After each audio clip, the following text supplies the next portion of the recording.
finally starting to wake up, I think. Let's real quick self-introductions, you guys, if you would. Why don't you go first? Just name who you're with, what you do. Sure. My name is Mario. I work for the city of Virginia Beach, and I am a survey technician.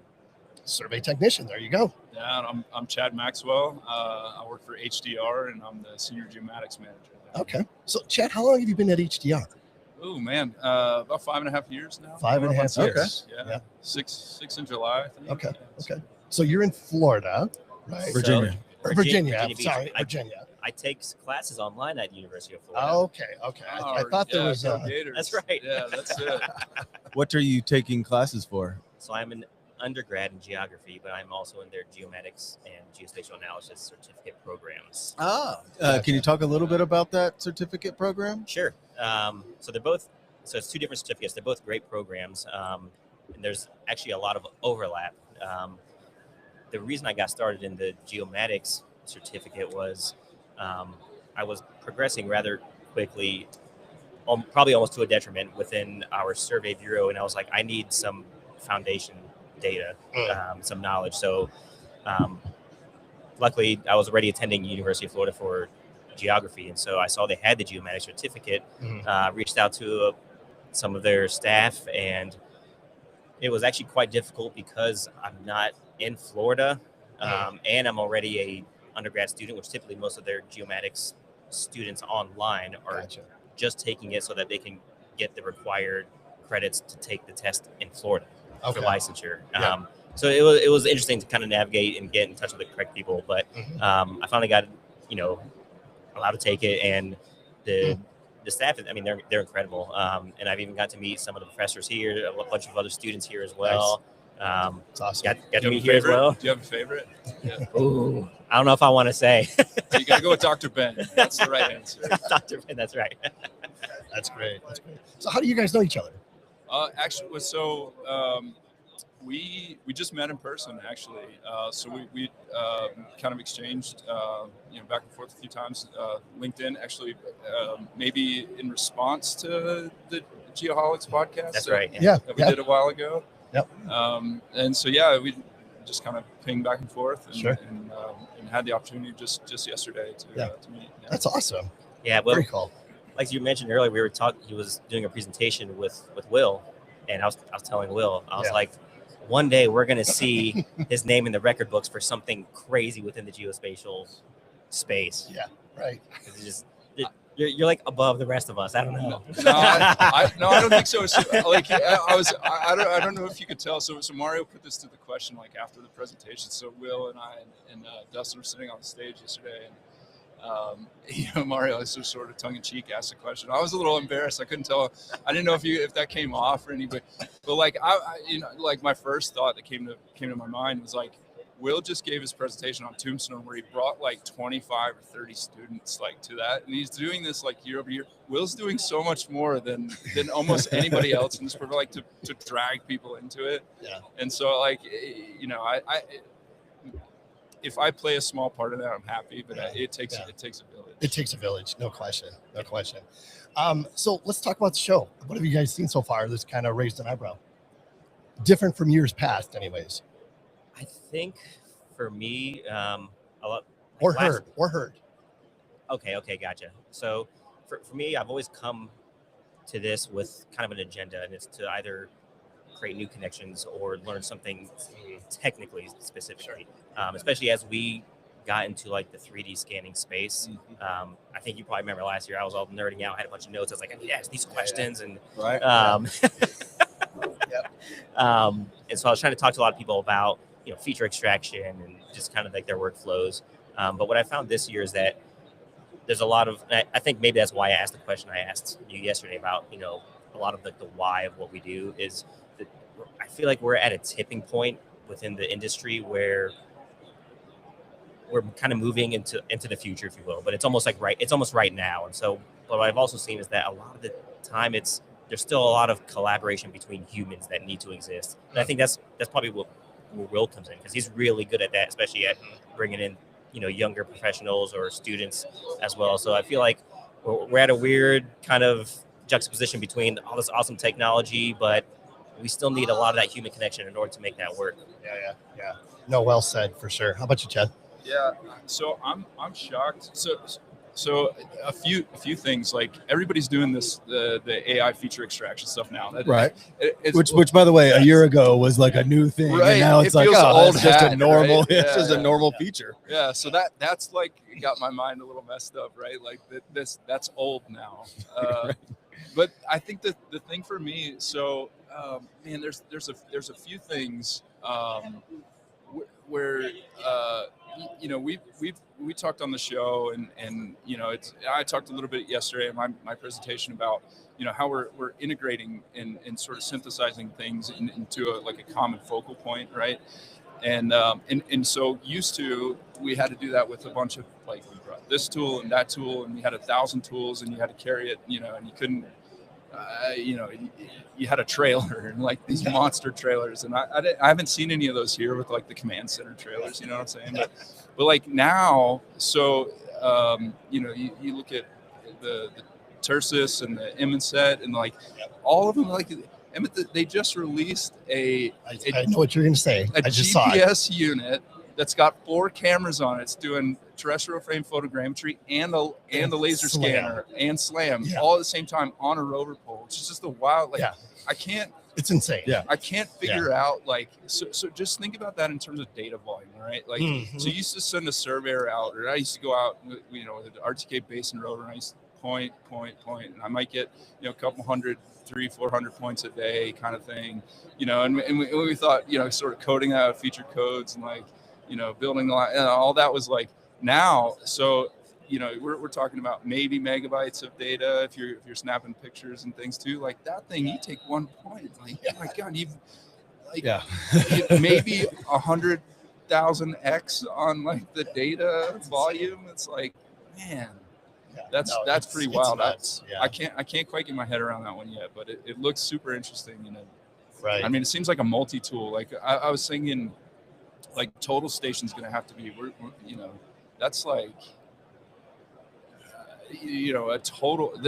Those things are more complete than maybe a total station. For sure. Is right now. No right? question.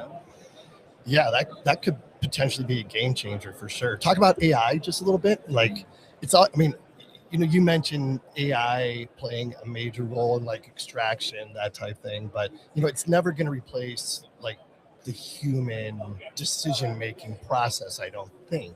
Maybe to a point, but what do you guys think about that? You want to tackle first, or? Yeah, I mean, so I really like some of the AI tools.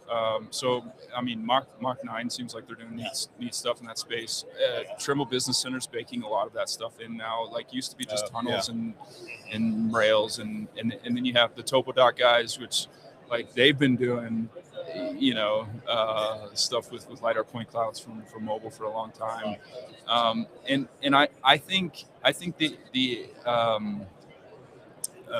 it adds a lot of value there. I think I read a paper somewhere along the way, and it was talking about automated classification of LiDAR data.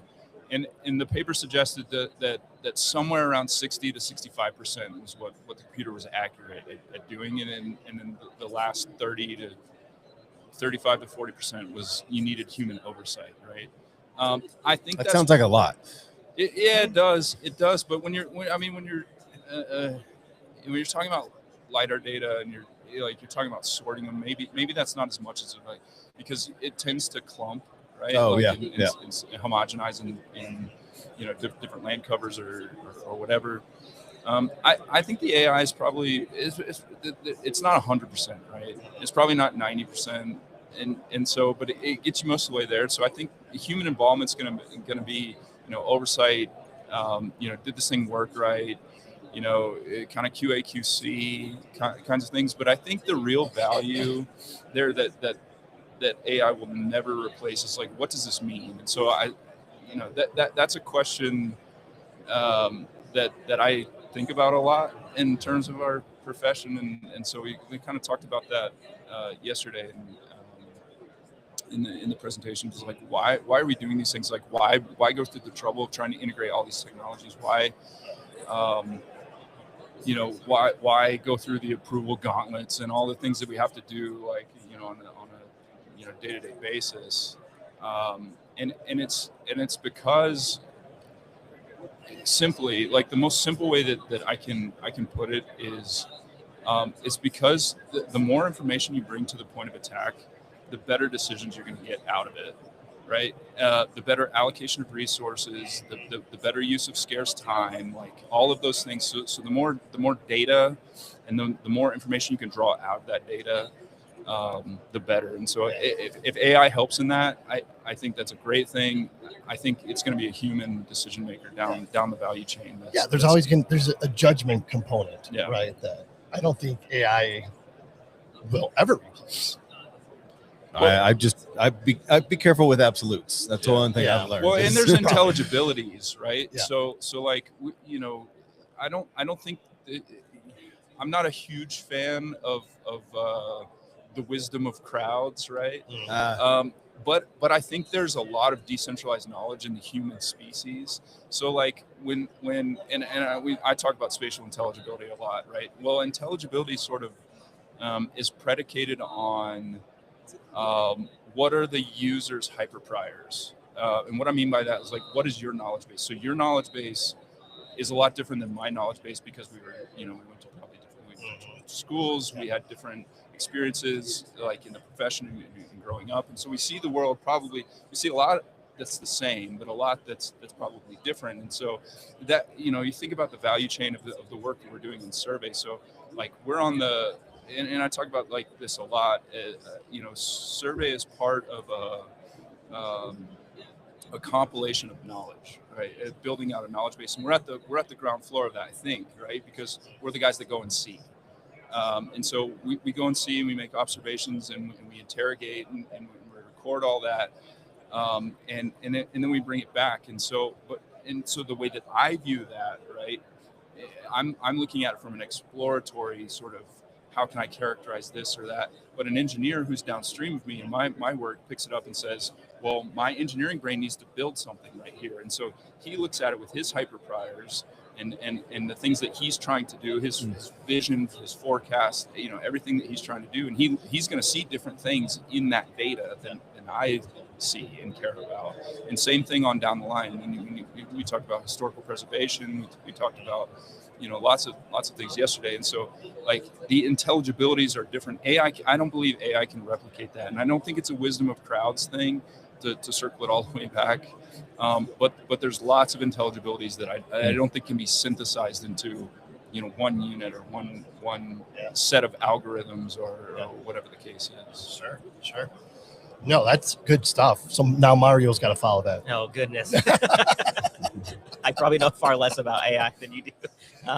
But role is kind of playing in your daily life and where you kind of see that going. Yeah. So as far as like, we'll talk about the feature extraction again. Yesterday you mentioned TopoDot. I was wearing my TopoDot socks just to kind of shout that. I kind of wish we were using TopoDot or a Mach 9. I actually spoke to Mach 9 yesterday. So I think they're probably headed in the right direction as far as feature extraction goes. But last year when I was asking a ton of questions to just everyone in the industry, hey, what's your workflow as far as feature extraction? It was probably 50-50. Some people were like, yeah, we're using TopoDot or we're using Trimble Business Center. And all the other people were saying, now we're just doing it manually. Like, if you can do it manually, just do it manually. It's, it's cheaper. Or maybe if you're doing, small portions, which at the city of Virginia Beach, we're doing just, small. Yeah, that's what I was going to ask. Yeah. If you're doing large corridors, and TopoDot, that's kind of the way to go. But for an intersection. Yep. Which that's exactly what we're doing. Intersections, small things like that. So I don't think you need to go with the automated feature extraction for the 3 stop signs on that intersection. Exactly. But I don't know. AI to me, it's kind of exciting, but also kind of terrifying. Just kind of a quick funny story. We did a scan of we got a new hydrograph survey boat. And so we did a 3D scan of it just to get all the offsets for GPS.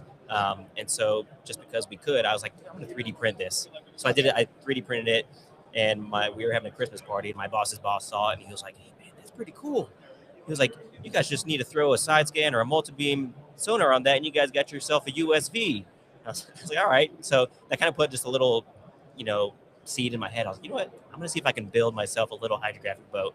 And so I did. I spent all of $50. I bought, cheap, circuit boards, Arduino boards, and a little sonar cost me all of $20 for a pair of two. And I finally finished it literally the day before I flew out here. I haven't done any hard checks yet to see how accurate it is. But as far as where AI comes in, I know very little about code. I've taken a coding class in high school and then one in college. And so I know just enough to kind of get in trouble and get things wrong. But I had to rely heavily on AI to kind of fix things I could identify. I'm like, all right, I know this is not correct, but I don't know how to fix it. So I did rely heavily on ChatGPT or Gemini, different tools. And I finally got it to work. So, which is kind of scary, especially if you're a coder. So everything's kind of, a double-edged sword. Yeah, there's a lot of value in that. And hey, help me fix this section of code, or even some syntax error. Help me fix it. How close is the city of Virginia Beach to go into a full digital twin LiDAR mapped city? I don't want to speak to that because they're probably not very close. There's opportunity. Yeah, that means there's a lot of opportunity, right? That's right.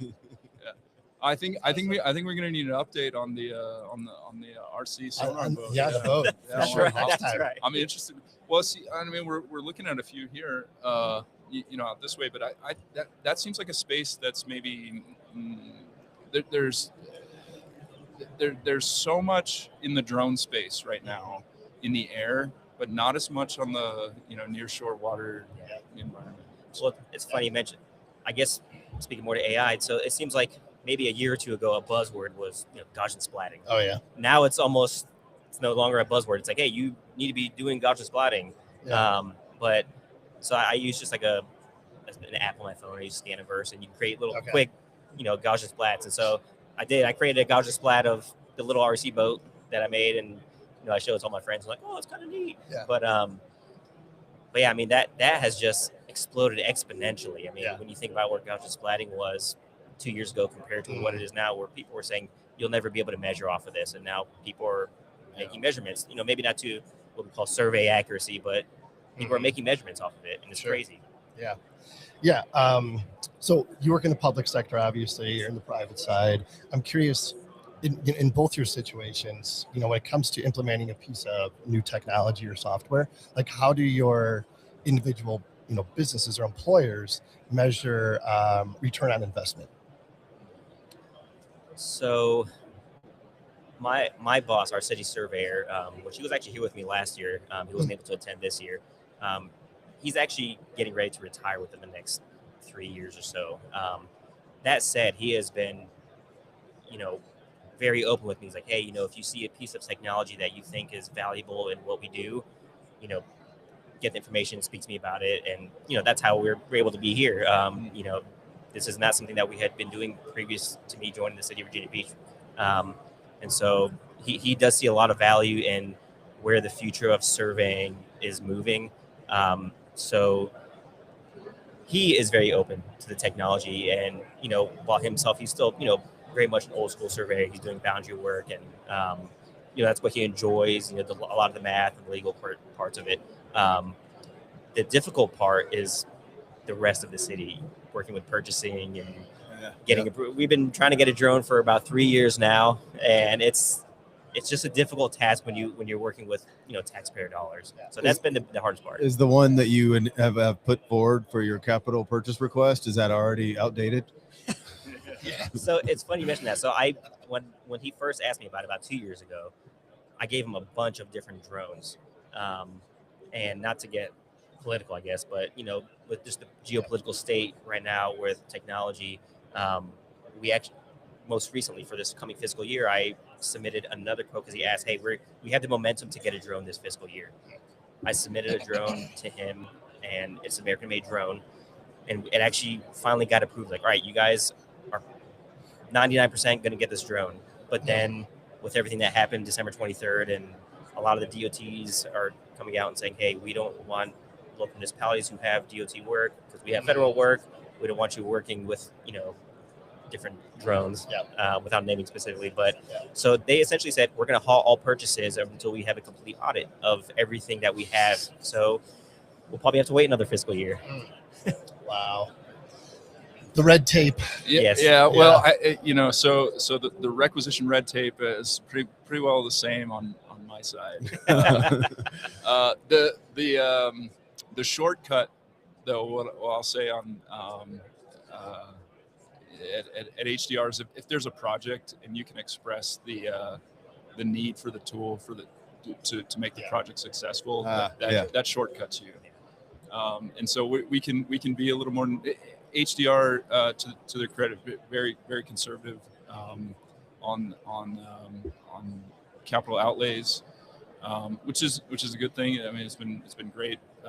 As an employee owner of the company, the returns have been excellent. So, no issues on that particular policy. But sometimes it is difficult to kind of lean into what's new and next, unless you have a direct project tied to it. Right. And we share, even we have some things where we can cost recover across different business groups in the company, and so we have sort of an internal rental pool, and so we're sort of building systems to make the cases for capital expenditure a little bit better, especially for these kinds of tools. So. Yeah. No, that makes sense. Before we let you guys get out of here, I'm really curious to hear your perspective on this, because I mean, I consider you both, younger surveyors for sure. You're both in a position to come to shows like this and stay abreast of the latest technology and what's happening. Like, what skill set, or maybe even a unique skill set, do you guys think, even surveyors younger than you, just getting into the profession, should possess to set themselves up for success? I would say probably soft skills are probably a little bit more important right now, just because, and COVID probably expedited this, but I think 5 years ago, there wasn't as much information out there just to learn. I mean, you think about people like Rami and, how he got started, just putting information out there as far as learning. So there's a lot of skills that can be learned as far as hard skills go. I think if you remain curious, I don't think you necessarily need to be like the most go-getter type personality, but if you're willing to work hard, and kind of, show that to your employers and stay curious, I think that will probably be at least the beginning and the kind of point to set you on a good trajectory in this field. Yeah, I Stay curious. I like that. Yeah, curiosity is a big one for me. I mean, because like that's curiosity is underpinned by hunger, right? So if you want to learn something, you will. And so I agree. Yeah, 100% on that one. I would also add to it. I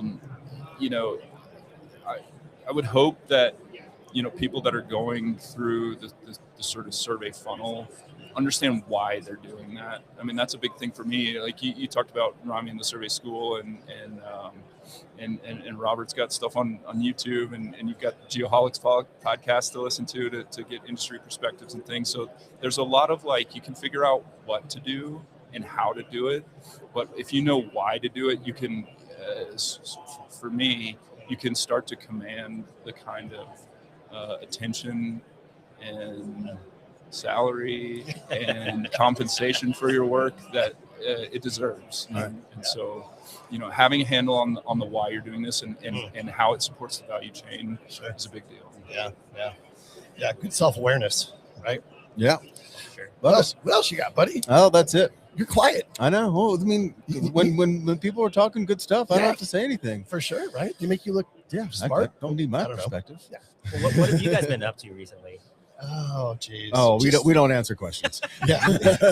Don't try to turn this around on us, Mario. Well, no, I think it's a good question.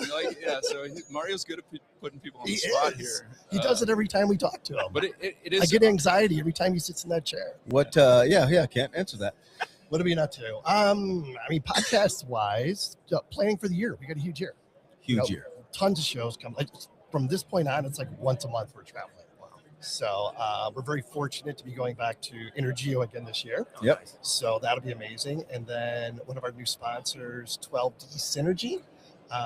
They're based out of Brisbane, and they're going to have us come to their biannual Tech conference. Yeah. Be the keynote speaker there. So looking forward to that as well. And just producing good content meeting amazing people. You know, I mean, that's why we do this. We're so fortunate. So we when, appreciate it. when you're not Yeah. behind the mic at a show like this, what do you go for?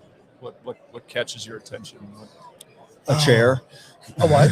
A quiet A chair. recliner? Yeah. A dark room. Yeah, somewhere? dark room. A golf course once in a while. Yeah. Stuff like that. Well, no, like we're actually still looking for. I don't know what the buzzword, the buzz phrase, the buzz thing is going to be Hasn't from this jumped show, out or yet. it hasn't jumped out. Usually, it has by now, but we'll see what it is.